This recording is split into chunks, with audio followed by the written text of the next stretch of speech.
i-assure sila na ito pong implementation natin ng NCAP ay fair para sa lahat. Hindi po kami namimili, hindi po kami nang aapi at wala po kaming tinatarget na sektor.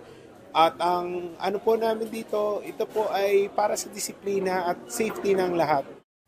Nangangamba ang ilang delivery riders sa posibleng hindi patas na pagpapatupad ng No Contact Apprehension Policy o NCAP lalo't may kinalaman ito sa paggamit ng AI. Tiniyak naman ng Metropolitan Manila Development Authority na may manual review at konsiderasyon sa bawat violation at hindi otomatikong itinuturing na paglabag ang lahat ng nakukuhanan ng AI.